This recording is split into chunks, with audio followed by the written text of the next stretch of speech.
नमस्कार, मैं हूं यूसुफ अली। दोस्तों, इस समय हम खड़े हैं नालासोपारा के रहमत नगर में। यहाँ आप देख सकते हैं हमारे पीछे पोकलैंड लगा है। एक बिल्डिंग पर तोड़क कार्रवाई जारी है। आपको ये बता दें, ये बिल्डिंग महानगर पालिका के हिसाब से अति धोखादायक की श्रेणी में है।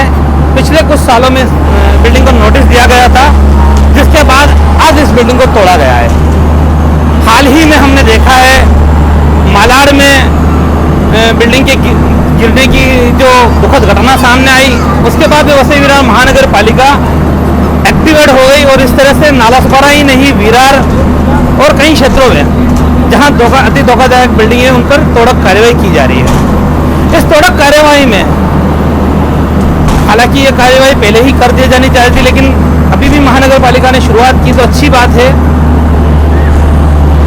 अच्छा हुआ कि तोड़क कार्रवाई हुई, लेकिन उसके बाद भी सवाल कहीं यहाँ वैसे के वैसे खड़े हैं। यहाँ जो टेनेंट रहते हैं, उनका अपना क्या, उनका अपना भविष्य क्या।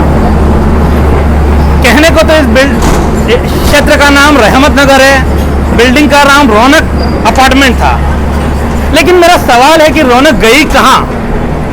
इस तरह से अचानक महानगर पालिका आके तोड़ दे तो उसमें रहने वाला कहाँ जाए। क्या महानगर पालिका ने इस बिल्डिंग में रहने वालों को विस्थापित किया कहीं पे? इसका जवाब नहीं मिलेगा। हम कोशिश करें कि बिल्डिंग के रहवासियों से, टेनेंट से बात करने की, वो आपको दिखाएंगे आगे स्टोरी में। लेकिन अभी फिलहाल इतना ही कहता हूँ कि जब भी कोई इस तरह की कार्रवाई होती है, निसंदेह कार्रवाई महानगर पालिका की स्वागत योग्य है और पब्लिक के भले के लिए।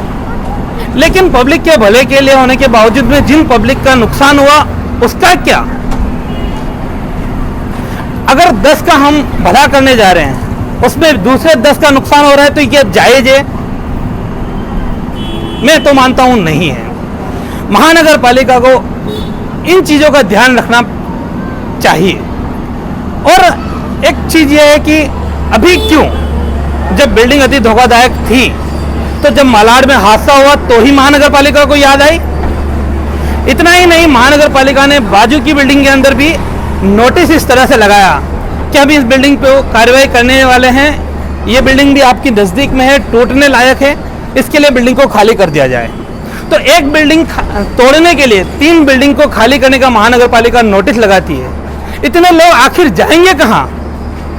और नोटिस में सिर्फ 2 दिन का टाइम। क्यों?